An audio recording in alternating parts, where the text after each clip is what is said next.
Hello, friends, and welcome to Adventures in Pixieland. My name is Amy, and I'm an ordained minister. We're in Bible study. We are in Deuteronomy. We're in the Niv, and we're in Deuteronomy, chapter 2. It's going to sound familiar, just as I said at the beginning of chapter 1. It's going to sound familiar to you in some places, and that is because specifically some of the text was lost, and they had to rewrite. But then later they found. So then they had both. But there are differences, some of which I stopped and pointed out in Deuteronomy chapter 1. If you were interested in knowing what those were, you're going to have to go watch that video. Yeah. Let's jump in. Wanderings in the desert. Then we turned back and set out towards the desert road along the Red Sea, that is the Reed Sea, which is a different location, as the Lord had directed. For a long time we made our way in the hill country of Seir. Then the Lord said to me, "You have made your way around this hill country long enough. Now turn towards the north. Give the people these orders. You are about to pass through the territory of your brother's descendants of Esau, who live in Seir. They will be afraid of you, but be very careful. Do not provoke them to war, for I will not give you any of their land, not even enough to put your foot on. I have given Esau the hill country of Seir as his own. You are to pay them in silver for the food you eat and the water you drink. The Lord your God had blessed you in all the work of your hands. He has watched over your journey through this vast desert. These 40 years, the Lord your God has been with you, and you have not lacked for anything." So we went on past our brothers in the descendants of Esau, who live in Seir. We turned from the Arabah road, Arabah, which comes up from Elath, Elath, and Ezon Geber, Ezion, or Ezion Geber, Geber, and traveled along the desert road to Moab. The Lord said to me, "Do not harass the Moabites or provoke them to war, for I will not give you any of their land. I have given the descendants of Lot, as a possession. The Emites, Emites, used to live there, a people strong and numerous and as tall as the Anakites. Like the Anakites, Anakites, they too were considered Rephaites, or Rephaites, Rephaites, but the Moabites called them Emites. Horites used to live in Seir, but the descendants of Esau drove them out. They destroyed the Horites from before and settled in their place, just as Israel did in the land the Lord gave to them as their possession. And the Lord said, "Now get up and cross the Zered Valley, Zered. So we crossed the valley. 38 years passed from the time we left Kadesh Barnea until we crossed the Zered Valley. By then, that entire generation of fighting men had perished from the camp, as the Lord had sworn to them. The Lord's hand was against them until he had completely eliminated them from the camp." Can you imagine, how, if you were somebody who was behaving yourself that whole time, and now you can't go. You can't go in there because of the rest of these people. Now you gotta wander around. Just imagine being, somebody related to these people where you didn't have doubts, but they did, and now you can't go. You have to, you have to stay out. It's like, oh, that is just terrible. Unless they all had doubts, in which case that's why they all didn't get to go. Now, when the last of these fighting men among the people had died, the Lord said to me, "Today you are to pass by the region of Moab and Ar. When you come to the Amorites, do not harass them or provoke them into war, for I will not give you possession of any land belonging to the Ammonites. Sorry, not the Amorites, the Ammonites. Ammonits. I have given it as a possession to the descendants of Lot. That too was considered to be the land of the Rephites who used to live there, but the Ammonites called them Zamzumites, Zamzummites. They were a people strong and numerous, and as tall as the Anakites. The Lord destroyed them before the Ammonites, who drove them out and settled in their place. The Lord has done the same for the descendants of Esau, who lived in Seir. Then he destroyed, when he destroyed the Horites before them, then they drove them out and lived in their place to this day. As for the Avites, Avvites, who lived in the villages as far as Gaza, the Caphtorites, Caphtorites, coming out from Caphator, Caph, there we go, Caphator, that is Crete. So, okay, and we have a general region of where that is. Crete still exists today. You can look it up on a map.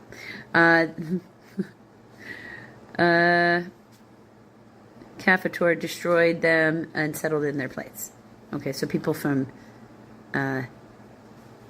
Crete destroyed one set of people. Like the Jewish people were like, hey, we did not destroy those people. That was totally those people from Crete. We're not taking credit there. Defeat of Sihon, king of Heshbon. Set out now and cross the Arnon Gorge, Arnon. See, I have given into your hand Sihon, Sion, the Amorite, king of Heshbon, and his country.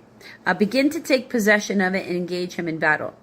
This very day I will begin to put the terror and fear of you on all the nations under heaven. They will hear reports of you and will tremble and be in anguish because of you. From the desert of Kedemoth, Kedemoth, I sent messengers to Sihon, king of Heshbon, offering peace and saying, let us pass through your country. We will stay on the main road. We will not turn aside to the right or to the left. Sell us food to eat and water to drink for the price in silver. Only let us pass through on foot, as the descendants of Esau who live in Seir and the Moabites who live in Ar did for us, until we crossed the Jordan into the Lord our land, our God, the Lord our God is giving us.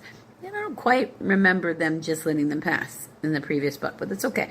But Sihon, king of Heshbon, refused to let us pass through.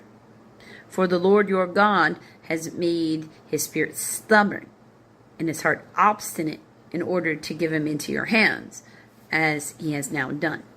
The Lord said to me, see, I have begun to deliver Sihon and his country over to you. Now begin to conquer and possess his land.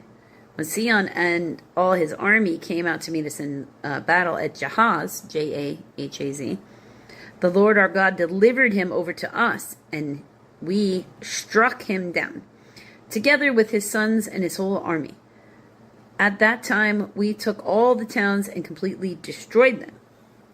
The Hebrew term for this is irrevocably giving over things or persons to the Lord. So like as if making the towns a burnt offering.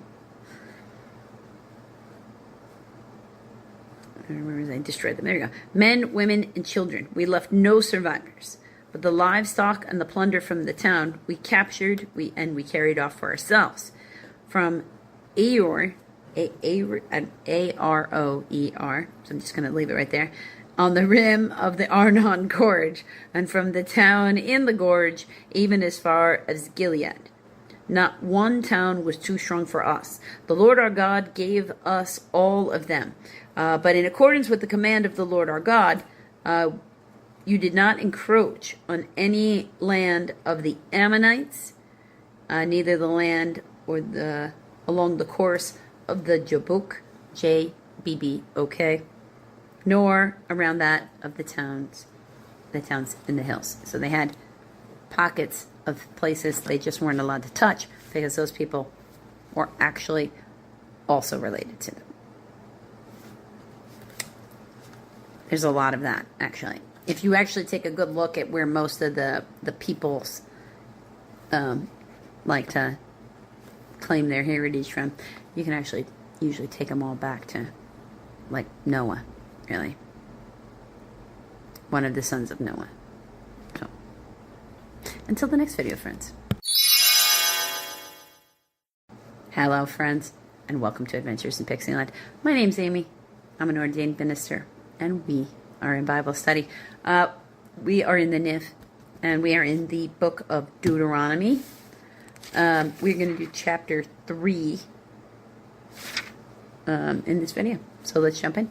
The defeat of Og, king of Bashan, or Bashan, B-A-S-H-A-N, Bashan. Next, well, that could be totally wrong. You should totally look it up. Okay. Next, we turned and went up along the road toward Bashan, and Og, the king of Bashan, with his whole army, marched out to meet us in battle at Edrei, E-D-R-E-I. The Lord said to me, "Do not be afraid of him, for I have handed him over to you with his whole army and his land. Do to him what you did to Sihon, king of the Amorites, who reigned in Heshbon." So the Lord our God also gave into our hands Og, king of Bashan, and all his armies. We struck them down, leaving no survivors. At that time, we took all his cities. There was not one of his 60 cities that we did not take from them.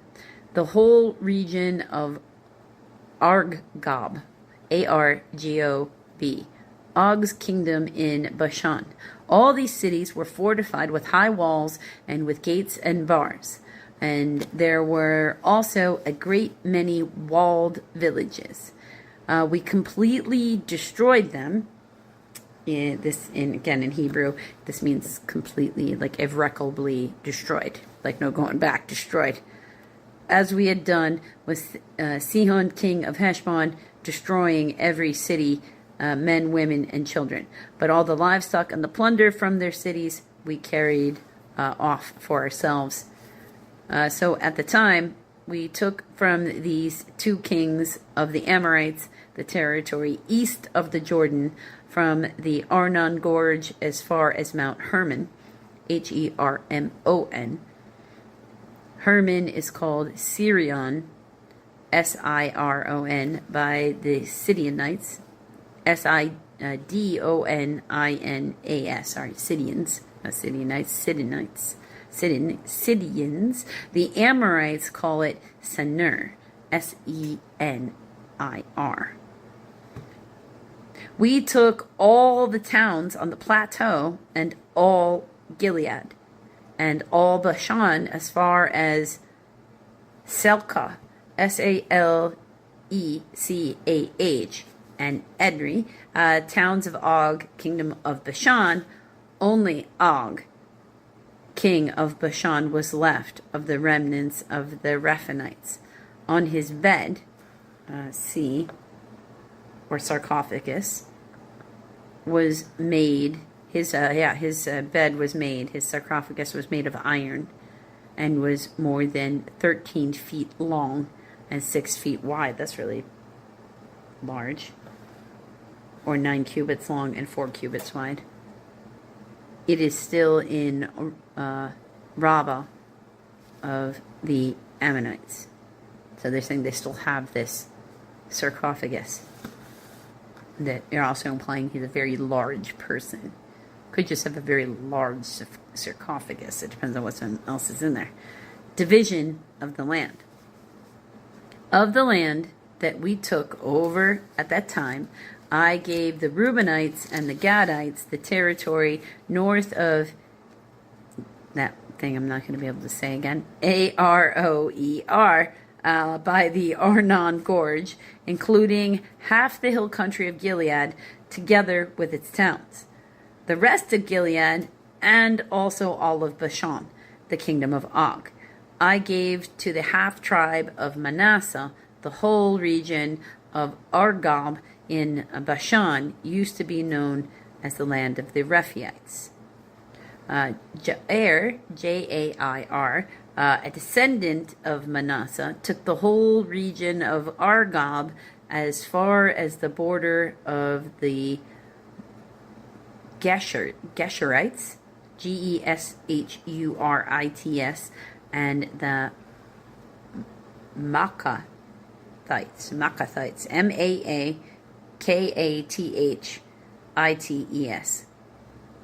It was named after him. So that to this day, Bashan is called Havoth, Havvoth, Jair, Jair. And then we got a footnote of E, or so-called the settlements of Jair, because I guess Havoth, it means the settlements. And I gave Gilead to Machir, Mkir, but to the Reubenites and the Gadites I gave the territories extending from Gilead down to the Arnon Gorge, in the middle of the gorge being the border, and out to the Jabbok, Jabbok river, which is the border of the Ammonites. It is the western border was the Jordan in the Arabah, from Kinnereth, Kinnereth, to the Sea of Arabah, the Salt Sea. So that would be the like the Dead Sea, the Salt Sea. Below the slope of Pisgah, Pisgah. I commanded you at this time. The Lord your God has given you this land to take possession of it. But all of your able-bodied men armed for battle must cross over ahead of your brother Israelites. However, your wives, your children, and your livestock, I know how much you have, I know you have much livestock, may stay in the towns I have given you until the Lord gives the rest of your brothers what he has given to you. And they too have taken over the land that the Lord your God is giving them across from the Jordan. After that, each of you may go back to the possession I have given you. So they have to stay there and fight with everybody else. But yeah, they can keep that land, because remember, they asked for that land for their grazing. Moses forbidden to cross the Jordan. At that time I commanded Joshua, you have seen with your eyes all that the Lord your God has done to these two kings. The Lord will do the same to all the kingdoms over there where you are going. Do not be afraid of them. The Lord your God himself will fight for you. At that time I pleaded with the Lord, O sovereign Lord, you have begun to show to your servant your greatness and your strong hand. For what God is there in heaven or on earth who can do the deeds and mighty works that you do? Let me go over and see the good land beyond the Jordan, that the fine hill country and Lebanon. But because of you, the Lord was angry with me and would not listen. That is enough, the Lord said. Do not speak to me any more about this matter. Go up to the top of Pisgah and look over west and north and south and east. Look at the land with your own eyes, since you are not going to cross this Jordan. But commission Joshua and encourage and strengthen him, for he will lead these people across and cause them to inherit the land that you will see. So we stayed in the valley near Beth Peor, Bethpeor.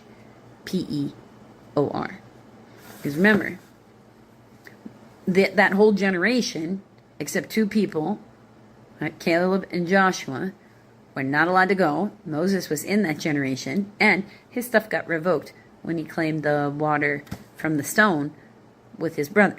So he was already told that he wasn't going to get to go see it. He just had to continue to lead these people to get them there, and then he was going to pass away because his work was done. It was time to be passed on to another. So until the next video, friends.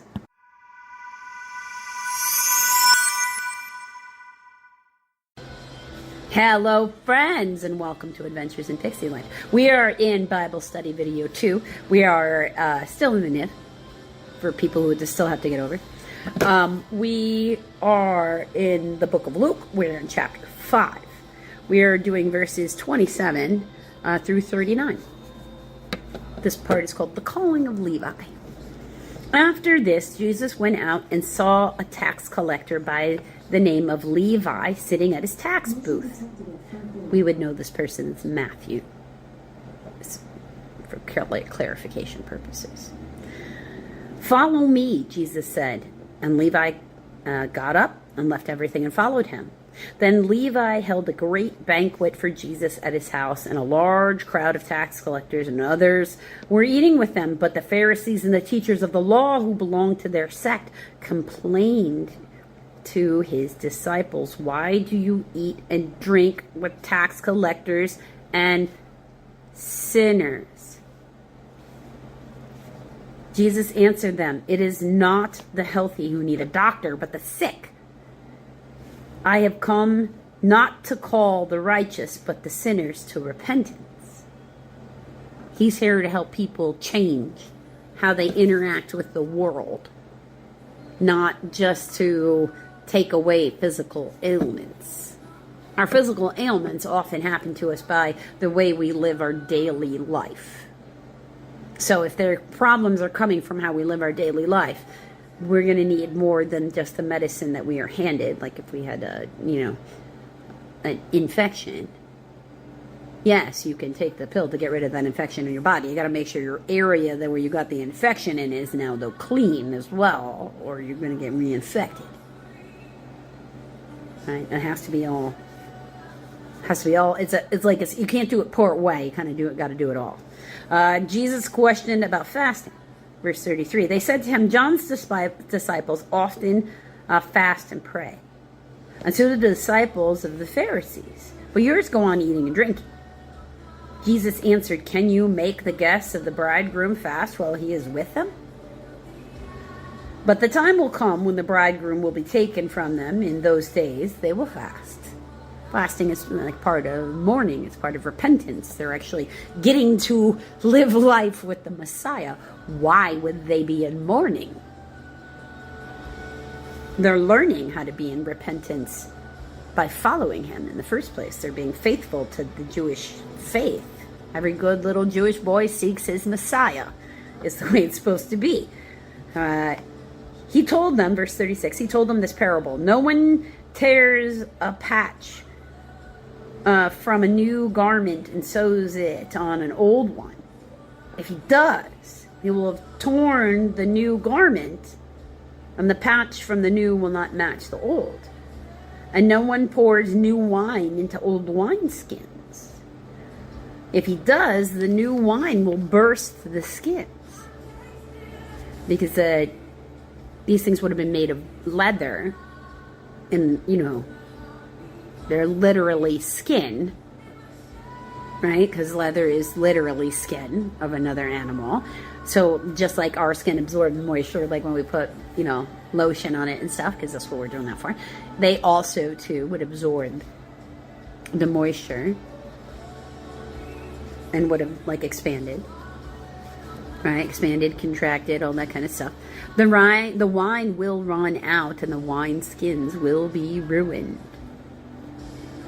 No, new wine must be poured into new wineskins, and no one, after drinking old wine, wants the new, for he says the old is better. Right? And that is actually true of wine, right?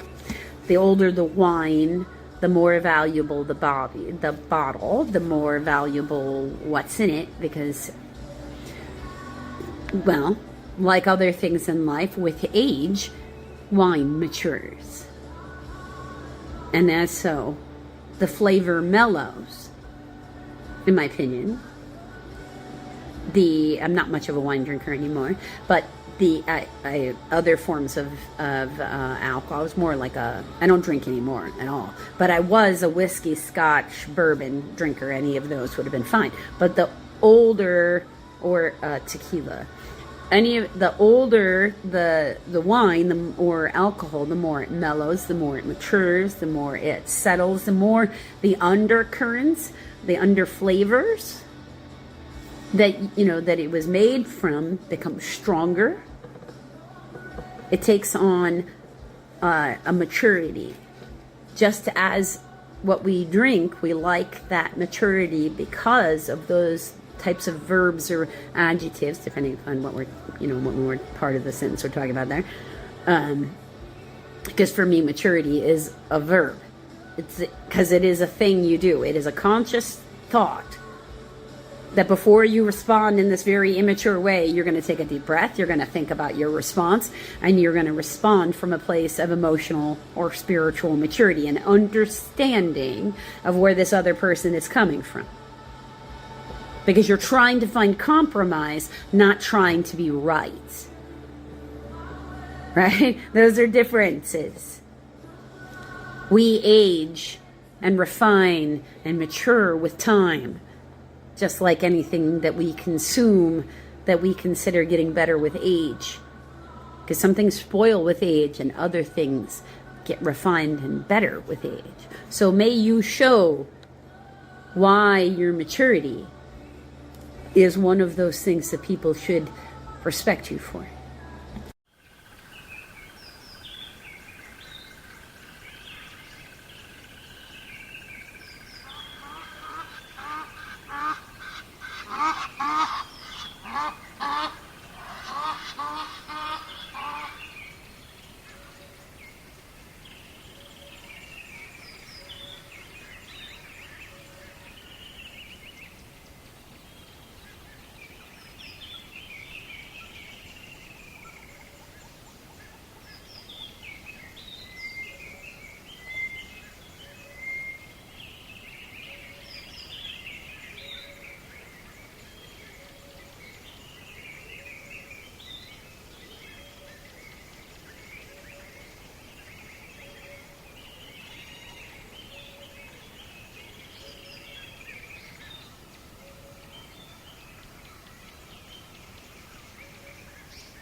Hello, friends, and welcome to Adventures in Pixieland. My name's Amy. I'm an ordained minister. We're in Bible study. We're in the Niv.